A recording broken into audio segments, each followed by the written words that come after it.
Ngiyanibingelela nonke ababukeli be-Black Life TV kuphi nakuphi la kufika khona lo mbukiso. Igama lami nginguStufuza Dlanga Mandla Zulu, umngwenya kaMsovukazi Mvuleni intokazi ezalama Mkhize. Lolu hlelo lolu silibiza ngokuthi sikhipha izimfihlo. So today ngivakashela usisi wami uzongichazela kabanzi ukuthi why ala namhlanje. Sawubona. Unjani sisi? Ngiyaphila kunjani? Ngiyaphila. Ngi-right nami. So ubuye kuphi ngokuhlala? Ngihlala eHammersdale. Hammersdale. Ila khulele khona? Yebo. Oh, all right. Beyinjani impilo usakhula? Impilo ibe-right ngisakhula, ngingasho njalo. Phansi kwesandla sabazali bobabili. Yes. Oh, okay. So asike sivele sihlale nje stress odabeni. Yini kubeka la ekhaya namhlanje? Into engibeka la namhlanje ukuthi ngifuna ukutshela uma wami ukuthi ngalala nomalume ngisemqwayizeni. Bekade ngiqwayiza. Kahle kahle usebenza ngomsebenzi okanjalo vele. Yebo. Why? Imali ayikho. Imali. Iyenzeka kodwa imali ke khona lapho. Ya ikhona kufana. Oh, okay. So umalume usefika kanjani ke emqwayizweni? Usehlangana kanjani nawe? Shuthi kunale agent eyaye isitholela ama client masisebenza ehotela kube yiyona ama client akhokha phansi kwayo. Oh, okay. Thina nje iclient lifika vele usurete eroomini ukuthi umuntu Oh, usengalala awumi nawe. emgaqweni. Cha ngime emgwaqeni. Oh, okay. So excuse me, umalume wakufica eroomini. Yebo malume ngifica vele sengirete eroomini ukuthi nje hayi sesingalala. So mayizongena nje eroomini boom hayibo lobuso ngiyabazi nje and igazi lami leli. Kwenzakalani? Kona ngangishocked angifuna uqamba amanga kodwa cause umsebenzi and sekukhokhiwe and ngingaxoshwa if ukuthi nginama issues afana nalawo cause bahlezi bewagwema ama issues afana nalawo so I choice nganginayo ukuthi ngilale naye enaye akazange akhombise ukuthi uyayisola mhlawumbe ngumshana wakhe yonke lonto leyo nje waye right ready vele nje wayibonela intombi nje ake ngisho njalo. Manje awukwazi ukuthi angisho nisebenza maningi la. Awukwazi ukuthi lo angikhona ukusebenzisana naye mhlambe bashintshe bafake omunye. Cha bakwazi cause umuntu iclient lekhethela umuntu eswele imfuna ngaleso sikhathi since besenda izithombe zethu kuma client likhethele kumuntu elimfunayo ne body type nayo yonke into. Oh shuthi malume kahle wenza amabomu. Wasendela isithombe sakho wakhetha yena. Ya ngasho kanjalo. Yes ngasho kanjalo cause shuthi uhleze ngibuka vele ekhaya. Ushadela? Yebo ushadela. Bukona bawazi ke ukuthi ukiwe kwenzeka ayevakashela endaweni enje. No benkinga engazi and inkinga manje usefuna ukungilala mahala ngisho ekhaya.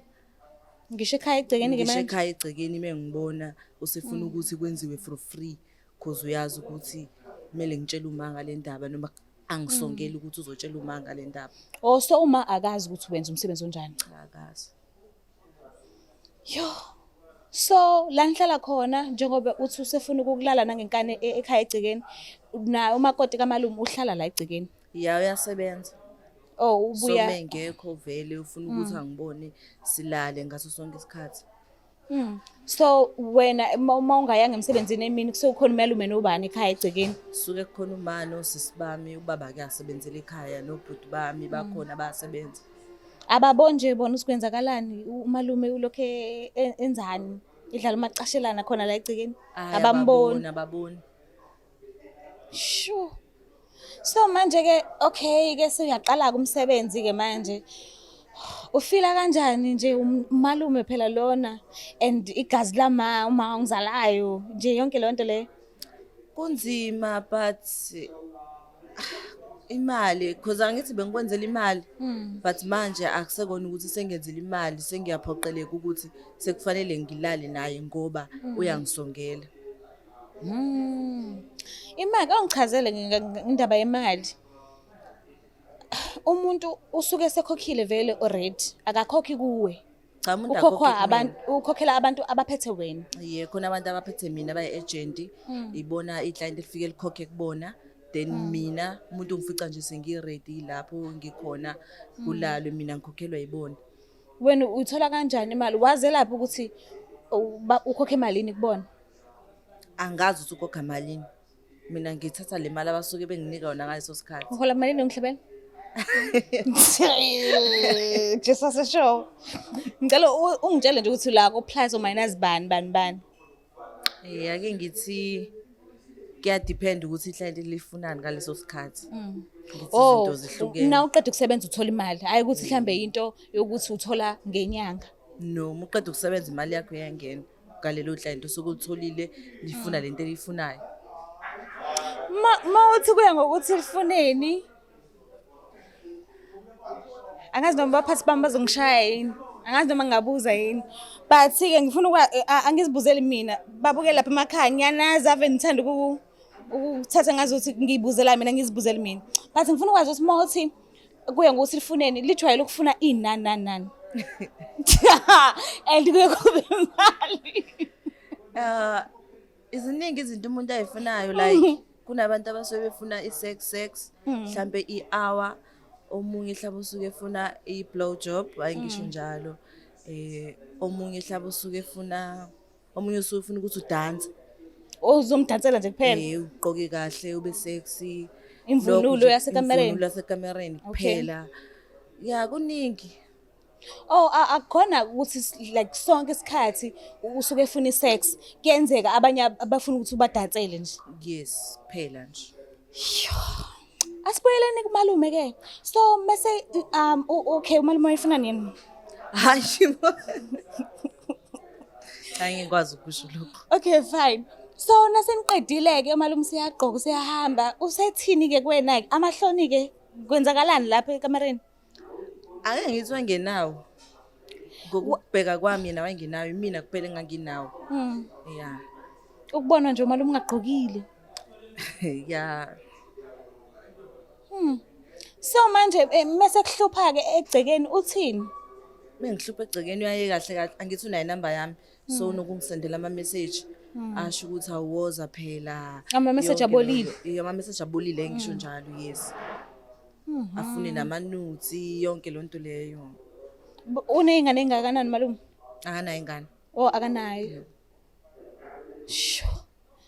So uma umuntu okanjani ke? Ay angazi ukuthi indaba uzoyithatha kanjani but yena akayena umuntu ongathi unodlame uyathetha isikhathi esiningi kuyikona ukuthi phansi kwale situation angimazi ukuthi uzoreacta kanjani. Ngokubabuka kwakho ukubona engazi sibazona kanganani benomalume. Uma ubhekile uzokholwa ba? Uzokholwa wena noma uzokholwa umalume? Uzongikholwa mina. Uzokholwa wena yakhe. Uzongikholwa. Awucabanga ukuthi mhlambe ubudlelwane sebuzoba kanjani ekhaya if ukuthi ukhipha into eso? Angisho ukuthi kurongo ukuthi uzile ukuzokhipha no. Ungangithathi kabi. But ngibuka ukuthi mawuzokhipha indaba enje uyibe phezulu etafula, mawubhekile inhlala ekhaya sizoba njani kusuka manje ngaphambili. Angazi. Ngilindele noma yini. Oh. Yeah. Sike simfonele simuze ukuthi uzothini.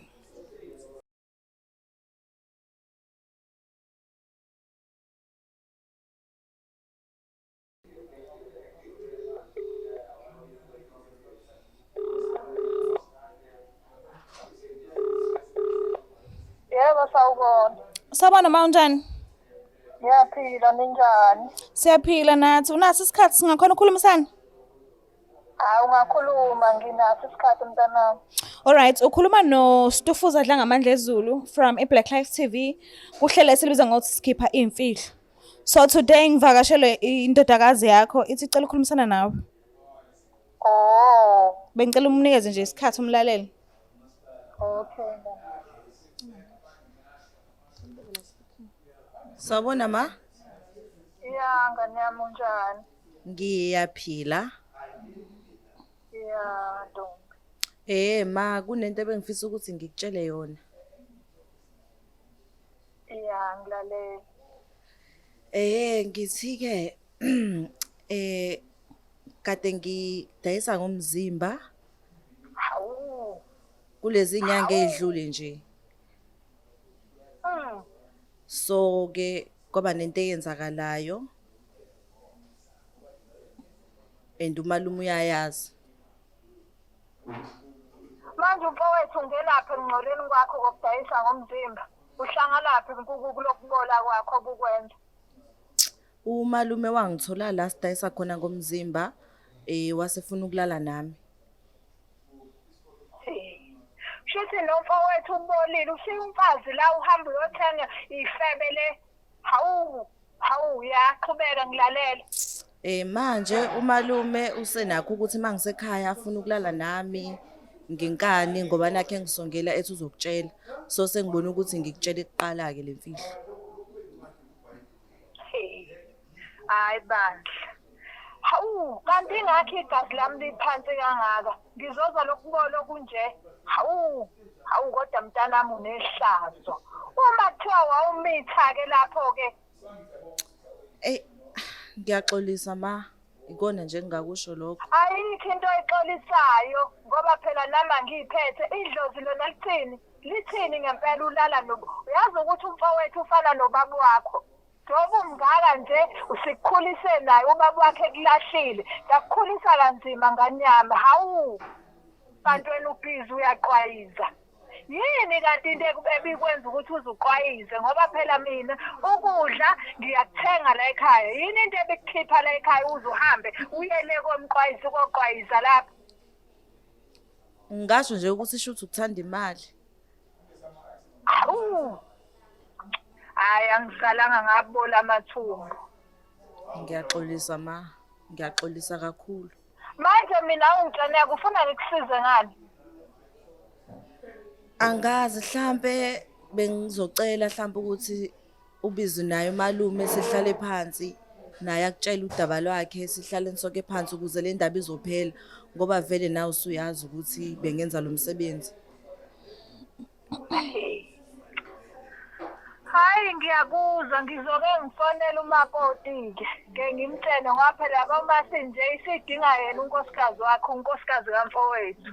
Yo ma, ngizwe ukuthi umi kanjani kwenzela ukuthi ikhulunyweke. Bengenzeka ukuthi umalumekazi angayitholi le ndaba. Ngobani? Angazi kodwa ngibone ngathi mhlambe kukhulu okuzosuke kwenzeke bengifisa ngathi ngaphelela phakathi kwethu sobathathu.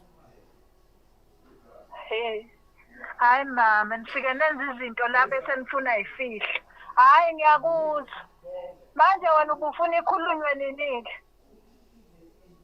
Nakusasa bese ngakhuluma mhlawumbe mangabe ukuthi ukhona uyavuma. Hayi kulungile ayikho phela into engizoyenza. Kulungile ke. Ngiyabonga ma. Okay. Sebangakhuluma ngesikhathi sakho. Okay ngane yami ngiyabonga kakhulu nami. Yebo. Uzwakala engazuthi uyakwamukela uma. Uzwakala engazuthi uyakwamukela so uzizwa kanjani ngalokho? Yeah, I'm relieved. Noma ngekho relieved but kodwa Ngoba ngizobona ukuthi akakaxoxwa. akakaxoxwa. Awazi ukuthi umalume uzofika athini yena ngesingayi. Ngenzeka Esebona futhi udade wabo. aphike so kuningi okungenzeka. Ngiyabonga kakhulu ukuthi uvikele inhliziyo yomuntu wesifazane mawuthi akangaxoxelwa umalumekazi le ndaba. But ngifisa ukwazi ukuthi sikuphi isizathu esivalid. Ngenzeka ahambe amshiya umalume. Nami uzongibuka ngenye indlela. Yabo indlela ade ngangibheke ngayo sizongibuka ngayo. Zonke lezo zinto lezo. Kuze kudala nengxabano ekhaya. So kahle wena akuyona inhloso yakho ukuthi kuxatshane emndenini. Inhloso yakho ukuthi umalume akayeke lento le. Exactly. Yo, so mawubhekile umalume mesebona ukuthi udadewabo uba umdala phakathi kwabo. Uma. Oh, mncanyane umalume. So mawubhekile mesebona ukuthi udadewabo usayazi le ndaba and udadewabo omdala. Uzophika mhlambe noma uzothola indlela yokuzivikela mawubhekile nje uzokwenzakalani? Kungenzeka phike, ngenzeka vume ngoba umuntu wesilisa vele phela yena ubufakazi obuningi kubiyena abukho ukuthi ubenza zonke lezi zinto lezi kumina. So ngilindele noma yini engenzeka. Ngicela ungangishayi but khona engifisa ukuyazi. Kufila kanjani ukwenza umsebenzi wakho today ulale nalo kungesikhathi futhi singanani ulale nalo kungesikhathi futhi singanani ulale nalo imoya nje usuke nishintshana ngayo because lento leyo yokulala ingaphezulu akufani nokuphuza amanzi ugwinye sokuqedile but ziningi izinto elapha ukuhlangana imjuluko yonke le imimoya kufila kanjani nje and uyazigeza noma wenza njani nje Mina bengakaze ngigeze, angikaze ngizenze lezo zinto and kumnandi musakwenza ngaleso sikhathi but akhona ama consequences akhona and imali yakhona imnandi, iningi, easy. ifika kalula Ifika kalula so nje kunjalo but kodwa ama consequences akhona abhlungu because imimoya yabantu miningi esuke isihlangene kwena uwedwa. because angeke uzuwazi ukuthi lo muntu lo uhlangana naye ngokocansi ubulela umuntu noma mhlambe uma wengane yakho ukhipha isisu noma izinto nje injalo ezithanda ukujula kakhulu angeke uzuzazi so ubucabangani ngokuzigeza njengoba uthi awukazi wakwenza before Bese sizoxoxa ekhaya mhlambe bangithenge izinto zokugeza iwasho imithi sibone umuntu wesiZulu ngigezwe ngikwazi ukuthi ngibe clean nami futhi. Unabo abantwana Cha nginabo. kodwa usabafisa ngelinye ilanga Yebo ngiyabafisa. oh okay ukhona kodwa umuntu othandana naye nje oqondile nje for wena Yebo khona. uyazi ukuthi wenza umsebenzi okanje Akazi. okay kuningi kakhulu ne Yeah, kuningi. but ke ngikufisela inhlanhla khona konke I hope uzohamba kahle masenikhulumisana umalume noma ngikufisela nje inhlanhla ukuthi kuhambe kahle ngiyabonga kakhulu sivashela uhlelo lethu Ngiyabonga nami. babukele lapha emakhaya cela ukuthi ungakhohlwa ukuthi usubscribe ulike ushare ngiyantshana kakhulu bye It's the Black Life TV.